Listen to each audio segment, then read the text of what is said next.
different creators speaking and sharing their thoughts about the technologies that you are all building, either for them or something for them to use as part of their business, or for them to endorse. So with that, I'm going to kick it off. Hi, my name is Rachel Masters, and I am the head of creators and brands at Virtualness, which is a platform that allows creators to create digital drops that help connect them to their community and also create new paths for monetization.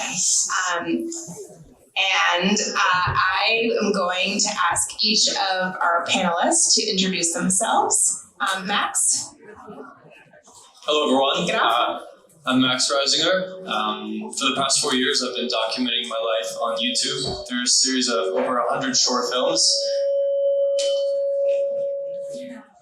I'm also the co-founder of Creator Camp and Circle Park, which aim to bring together creators.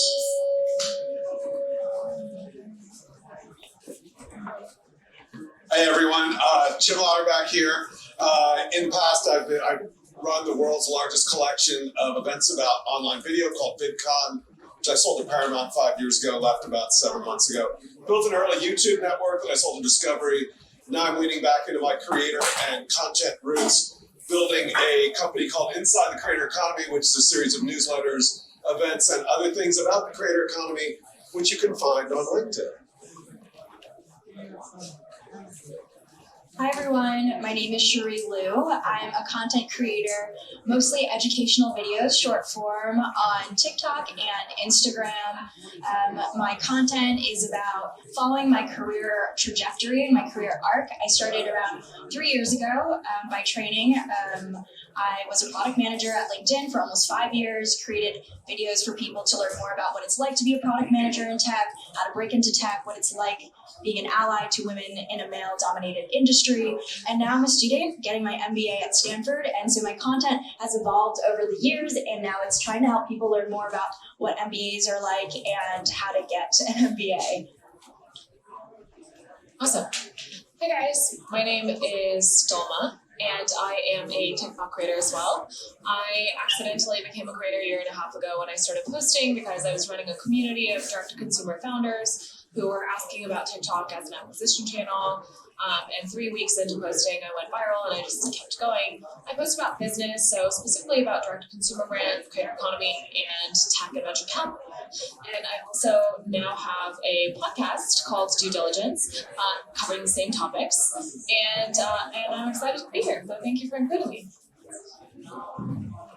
Hello, my name is Gabe Weis. I have been lucky enough the last couple of years to be a top-selling NFT artist. I also founded a project called the Stoics. So it's focused on people that are actually going to be around long-term and believe in digital assets and Web3 technology. So yeah, very thrilled to be here and talking about creators. And Gabe is very humble. He also sold like a ton of NFTs over the past, I would say 18 months, correct?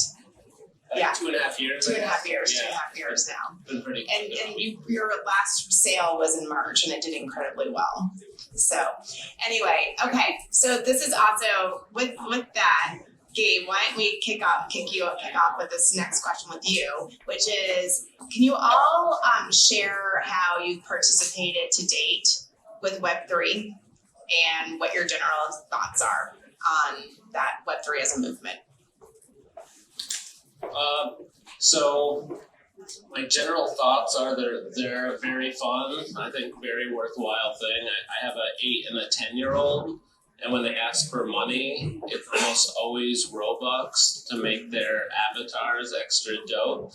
And I think it speaks to like digital assets are not going anywhere. Digital ownership, like every kid from this point on is going to have grown up with that. So if you don't think of it as like probably going to be one of the largest industries in the world over the next 20 years. And so I've been very focused. I was lucky to be on Clubhouse early on, February 2021, right before the super hype cycle. I got to meet almost everyone that was there at Web3 at the moment. So I've luckily been very connected. I come as a community organizer here in the Bay Area for 20 years. I worked in politics. So I think what for me it is being able to connect with people all over the world in real time, create markets, and then I've been able to make a lot of people a lot of money by helping them, consulting them, and making sure they understand that this really is a paradigm shift. Like Web 2 is all about just buying people's things, pretty much. This is the first time where you have a vested interest. You're almost like a gallery owner. When you own one of my pieces, you have a vested interest to speak highly of me or share my work. And I think kind of creating a symbiotic relationship between creators and the greater marketplaces is the thing that's going to keep us around for a very, very long time. Delma? So I might be an outlier on this panel, but I have minimal involvement or history with Web3, with NFTs, except I tend to attract a lot of B2B companies as sponsors for my content on TikTok, mainly because I create sort of these business case studies. And, if you're a B2B SaaS startup or a fintech company that's targeting kind of like a more professionally minded audience, there probably aren't as many places for you to go as far as influencer partnerships on TikTok. There are a handful of creators like me and Sheree, but because of that, I have partnered with MoonPay, and that was probably, the deepest extent of my engagement with exploring NFTs and creators. But it was a very open-ended sponsorship, honestly. It was kind of awesome because they were like, we want you to create 8 videos just doing what you normally do and just give us a little shout out at the end and we'll pay you your regular rate. And I was like, that's pretty great. So unfortunately, I don't know if we're in those times anymore, but it was pretty awesome. So They'll come back. It's coming back. I've dabbled in Web3, so in the beginning of 2022, I felt like I didn't really have the vocabulary around NFTs and all the hype that was going on. So I decided to create my own NFT collection to experiment, like what are gas fees even? What is uploading something onto OpenSea? And can I draw something that people would want to buy? And so through that experiment, learned a lot more of the vocabulary and exactly what's going on in the space, and also learned that I can draw something, but it's not really what I'm drawing, but it's the utility that my NFT can afford. Guys, I only sold like 5 of them, nothing big, nothing crazy onto Gabe's level, but I think from that experiment, I also learned that what is the relationship that I have with my community such that I can offer something of value to them, not only through my videos, but also through a digital good that they could buy. What else can it unlock within my community? And so through that, I was like, oh, maybe I'll start a Discord. People can join a private channel. If they buy my NFT, we can have discussions about whatever they like. And so it comes down to more access to my time, closer access. And I've kind of dropped that since then, but I think it was a great learning experience. And I think the question still remains, what is the nature of the creator-audience relationship? How do we bridge that gap, bring them closer, and what are the ways that we can do it? And I'm excited to see what else Web3 can do there. Yeah, you put that really well. I will say also, I love what you did where you experimented. I did the same thing. My wife's an artist, so I minted a couple of NFTs with some digital versions of her art. And that was about my experience level at that. But one of the areas that I use it, interestingly, is because I write a newsletter about the creator economy and I talk about what's going on every week. There are a couple of communities that I've gotten into via buying NFT that give me access to information I wouldn't otherwise have. I'll point out one in particular that I love is jump.xyz. I don't know if anybody here uses Jump. It's a bunch of marketers that formed it that explore a lot of interesting things. It's a great news feed, and I bought their NFT so that I could have access to the Discord server and a bunch of other things there. Now, there are areas that I wanted to get into that I haven't yet.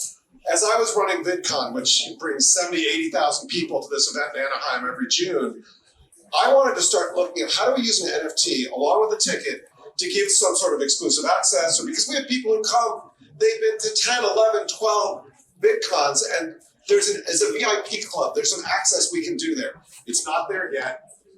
The event's called VidCon, and I wanted to buy the URL VidCoin, but somebody already did that, even though that was an April Fool's thing I did, which I said we're going all crypto one year, which wasn't true, because we're not there yet. And the other thing is, the startups that I've run, and we talked about it, I heard this in the panel before, talking about aligning objectives. And back in 2010, we were bringing creators into this network, Revision 3, that I was building, and I really wanted to align their objectives with what we were doing. I wanted to give them an ESOP, I wanted to give them shares. I couldn't do it.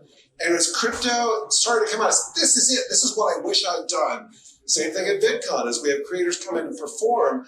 I wanted to give creators a piece of the business. Now, we couldn't do it in 2010, 11, 12. Still haven't done it. But as I build new events in the creator space, those are areas that I'm going to work into and that I want to work into, because aligning objectives to me just seems so freaking obvious, and I don't want to make it happen. That was awesome.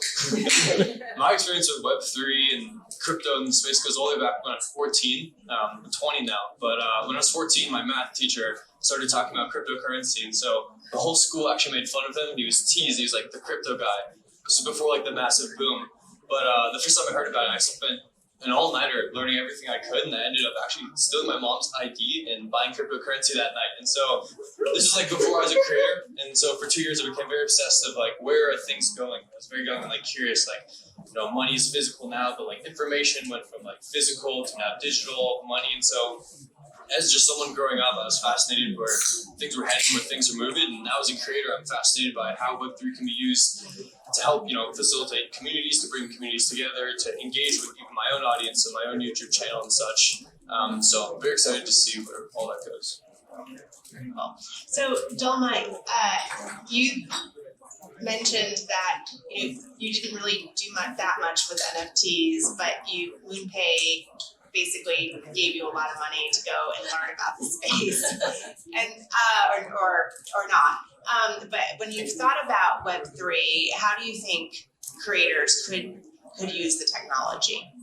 Yeah, so because I haven't dabbled too extensively in it, I will let some of the other panelists talk about the specific applications. Of course, there are ways to fortify your community, get your followers involved, help them participate in the upside of what you're building, right? There are lots of interesting ways to incorporate NFTs and just Web3 in general into your career as a creator, I think.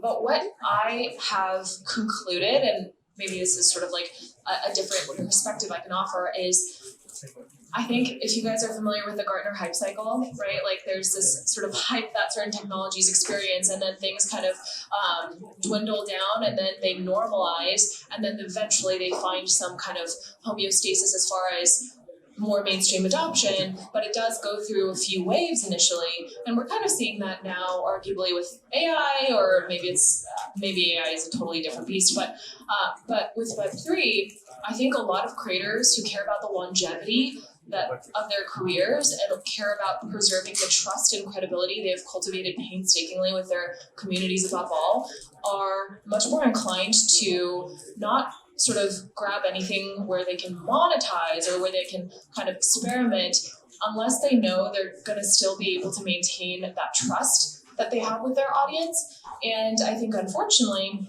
we're kind of in a wave now where arguably there's more ambivalence on the part of like regular sort of like like the people who aren't hyper bullish on the applications of Web3 and who don't maybe have the same familiarity as people in this room. I think a lot of people are a little bit more skeptical of it, and that's what I tend to see in sometimes my comments when I do talk about NFT or Web3. And so what that has made me realize is I think this space is really interesting. I'm really curious about how it can let me do the community building and the, involving everybody and aligning incentives, disintermediating from kind of sponsors where I rely on them to monetize my creator career. Like, I'm really interested in all of that, but I also want to wait until there's more trust around Web3, because above all, I want to sort of like maintain that relationship with my audience and make sure they feel super comfortable.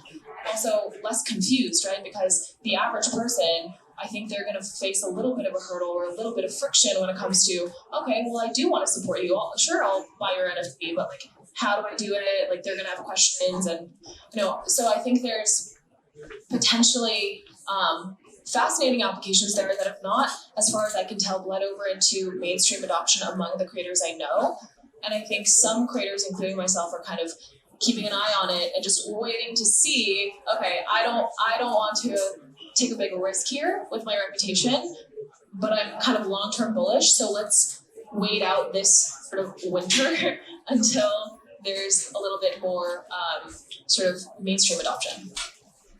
So, and Max, you mentioned that you're a member of a DAO, of a creator DAO. Not a member, but friends of the founder. Friends of the founder. Yeah. So can you share about Creator DAO and what do they do? Because I think that's a key component of this equation. Yeah, I think so. Michael Ma is the founder of Creator DAO, and I actually met him at the S3 event when they were releasing their Iceman film, if anyone's familiar with that. I was at that event. Okay, cool. Yeah. And so an interesting thing is similar to what you were just touching on. S3 is known for having a very strong community. When they released their video announcing what they were doing, there's a lot of backlash, but a lot of it wasn't like fully accurate because of like the reputation that NFTs have, which is like a side tangent. Creator DAO brings together creators, but gives them ownership in like collective growth together. And so they really lean on like collaboration, where a lot of its founding principles were based off of YC, and like how could that function with creators, where creators can support each other and they can collaborate, but they have a collective ownership in like stake in the growth of each other. And I think one thing about being a creator is like trust is a huge thing, even as you mentioned, right? Trust with audience, trust with managers, trust with people in the industry. And I think the unique thing about a DAO is that the trust is universal because everyone has a stake together. And so MCMs in the past, there's questions, and the rise in I ran one, yes. even like with management and such. But I think the DAO provides a unique opportunity to solve a lot of those problems and to help creators come together to grow together as well. Can I comment on that? Sure. Here's the another real problem that creators have, because you just talking, is that if you are on a platform right now, whether it's YouTube or TikTok or Snap or whatever, you don't own your audience. The platform's a proxy for your audience. So how many followers do you have? 180,000. How many of them do you have email addresses for? A fraction, a small fraction. How about you? Same thing. And so the beauty here is, how do creators own the connection with their audience? Because that community, which we see on Discord, we see other things, it's like, that's why you exist. The fans in that community want to be part of that community, and you sit at the center of that community, but you're not the only part of the community. But imagine having a community and not knowing any of the people in it and being able to connect to them. And for a creator to really make a living as a creator, you need to have direct connections with your audience. And this is what I think the promise of everything we're talking about is. And if we can only get there, platforms are great for awareness, but not for ownership. And this is where NFTs and crypto and Web3 are really going to have a difference in the creator economy. So one of the places that we're seeing this happen is with brands like Starbucks and Gucci and Nike doing digital drops of goods. And Sherry, when you were talking about your NFT, you realized that you needed to sell more than a pretty picture. And your picture was super cute, by the way, of your cans. But that you had to provide utility. And so I don't know if any of you have taken time to take a look at what Starbucks and Nike are doing in digital goods, but do you think that creators will be interested in providing digital goods connected with rewards to their fan base, and also to then build a relationship with their fan base that they then own in a new path of monetization? Abnormal heart rate. No pressure. I think definitely. So like utility NFTs, I'm super bullish on them. like you said, I drew a pretty picture. It was just on my iPad. It was of a LaCroix can that said La Cherie, my name. And it was good, but it was not that good. I don't think anyone should actually buy that for art itself. It's what it provided, which was access to a community and access to my time. And I think we're seeing more companies now have more rewards through their digital goods. And I can only see that growing larger and larger. I think the problem, like Dolma said earlier, is that there is an education lag or a lack of education in the space. I think everyone in this room knows about NFTs, understands gas fees, and can see the future. But I think for the majority of my audience, my community, my followers, there needs to be some more education in the space of like, not only what does it provide, but how do I even set up an account, a wallet to then buy this NFT? So I think until we solve that, there's going to be a lot of pressure for people to want to get started, but not really sure how to endorse it amongst their community to build that trust and to maintain that trust as they're still experimenting. So, Gabe, you as a Web3 creator, what advice do you have for, let's call it the traditional creator, Web2 creator, about getting into this space and about marketing to your fan base, or in community building is something you talked about that's part of your core? I mean, I think he said a very important thing. Like, I think I have one of the largest email lists of any Web3 artist. I would guess the number one because I was early on doing it. I think I'm a little different in that I kind of think for mom and pop shops, which I would consider myself, that utility NFTs are maybe dead or close to it. I think it's a huge market for corporations that want to have a relationship with their collectors. But I think the nice thing about my art is that the product is done. You don't need extra things because you can almost never live up to the hype that other people create or their fantasies of your utility. So I like the fact that when my art's done, you're buying the art. I mean, it gets a relationship with me, I guess, but I think the fact that it's done right there instead of me having to promise the rest of my life away, to me, I think is actually a super value, which is why I think art NFTs are going to be one of the more exciting parts of Web3, at least until every corporation in the world is involved, which I think is still about a decade away because of that lag that you're describing. I mean, I was lucky or unlucky. I never made art once thinking I'd make money. So I didn't have a huge career to fall back or worry about what happens if I am aggressively pursuing this dream. So it helped me in the fact that I just went all out, met everyone I possibly could. And I think one-on-one connection still goes a super long way. I tend to draw for everyone that I meet. When I go to every Web3 event I can possibly do, I think you'll never not want that. Having an email address, telling your story on why you make art, like all those things are critical, I think. But I mean, I have a project that has utility, but anything that involves you get a certain payout and then you lose money every day from that point on isn't a very good business model. So I think you're gonna see, I mean, we're still so brand new, but it's gonna shift quite a bit. And until corporations really dive in huge, I don't think you'll see utility NFTs do particularly great.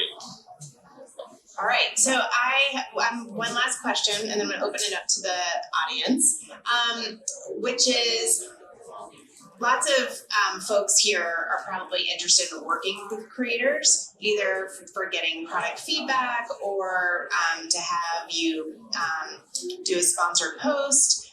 What advice do you have for the startups in the room about working with you?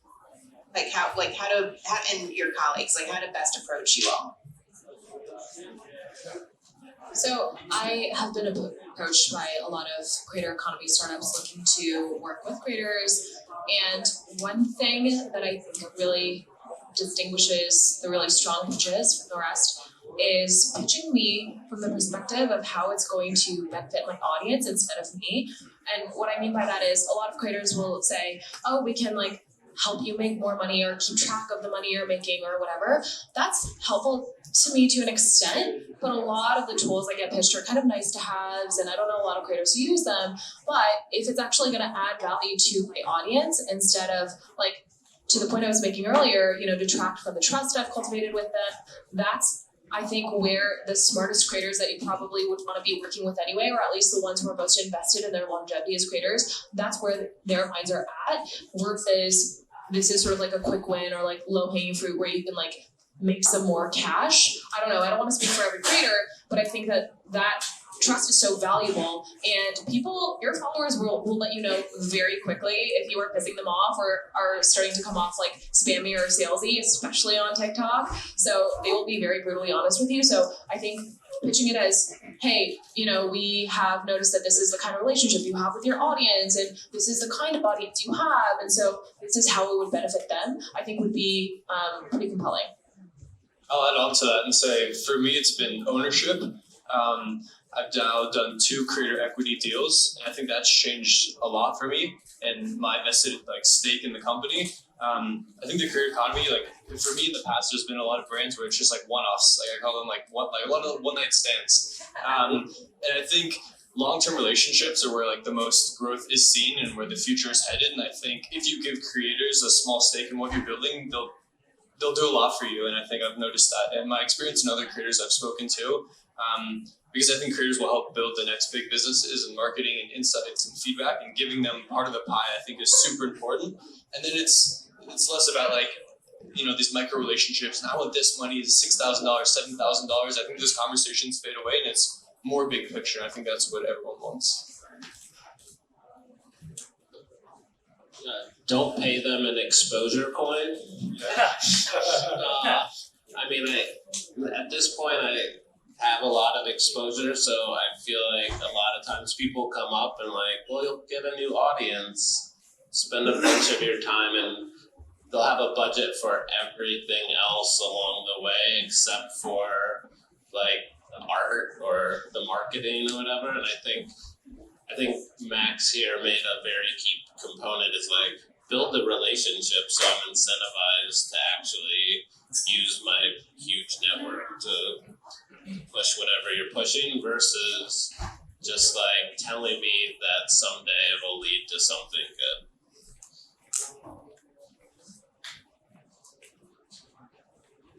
I think specificity only helps both sides of the equation. So when you're reaching out to a creator, know why this person over another person.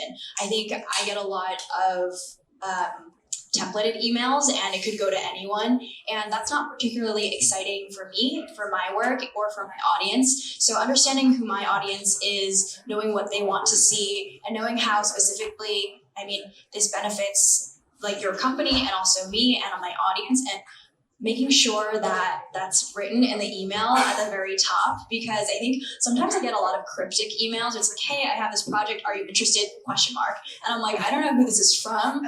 I don't know what exactly the project is. What is the timeline? What are the milestones? What is the long-term strategy of your company? Where do you see it going? Is there equity involved? So I think as much specificity as you can in the initial email, something to grab my attention with your long-term vision, only helps. I think the cryptic ones are a little bit confusing to me. So I have 2 things. I agree with everything that these guys just said. 2 things. One, when you think about working with a creator, remember, they are also the CEO of a direct-to-consumer startup or a direct-to-community startup, whatever you want to call it.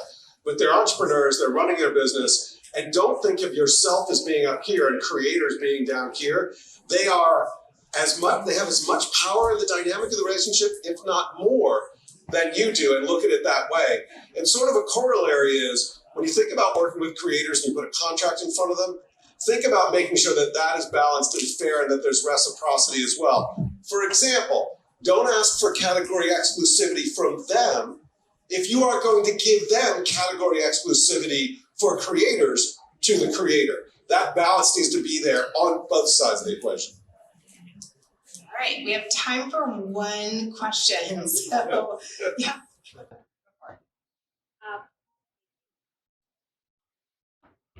Thank you so much. Fantastic panel. My name is Preeti. I'm a creator myself. I run a podcast called 10x Growth Strategies. The last couple of years, about 2,000 subscribers and 12,000 downloads. I'd love to understand and get strategies of how do I get to that 10,000, 100,000 and beyond, like you've done. I'm not. Yeah. Well, but also get on TikTok, but then put it on Shorts and put it on Reels as well. So you're actually doing it double. I would also say, depending on what you're doing, it sounds like you should build up your audience, if you haven't, on LinkedIn, because that's what I do. I mean, you worked at LinkedIn, you know better than I do, but that's a great place to start building up, and then you have other people that you can talk about your podcast on. How often are you posting? Twice a month.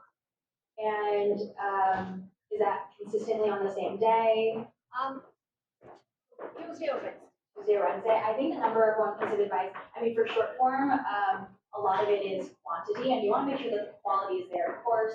But I think posting on a consistent schedule, when I talk to people who are posting on LinkedIn, they're like, I post maybe like once or twice a month, and I'm like, that is not enough. I mean, of course, it ranges depending on the platform you're on, but on TikTok and Instagram Reels, it has to be once a day, if not more. On LinkedIn, they will downrank you if you post too much in the feed. I think we did a couple of years ago, so it definitely depends on the platform. But posting a lot, posting consistently, so your audience knows not only what to expect from you, but also when to expect content from you, what type of content. I think that helps with building a relationship with your audience in the long term.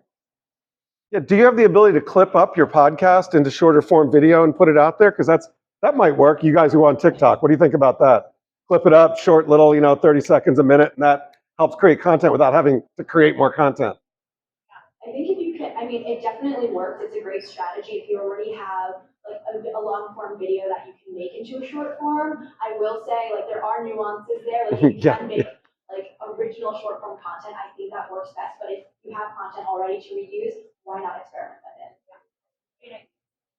And I would also add that a lot of the advice given here for individual creators is the same for companies as well, for startups. So follow the same guidelines. Please like, subscribe, follow everyone here on this panel. The creators will be sticking around as well. So thank you so much for your thoughtful questions and attention today. Thank you. Thank you, Rachel.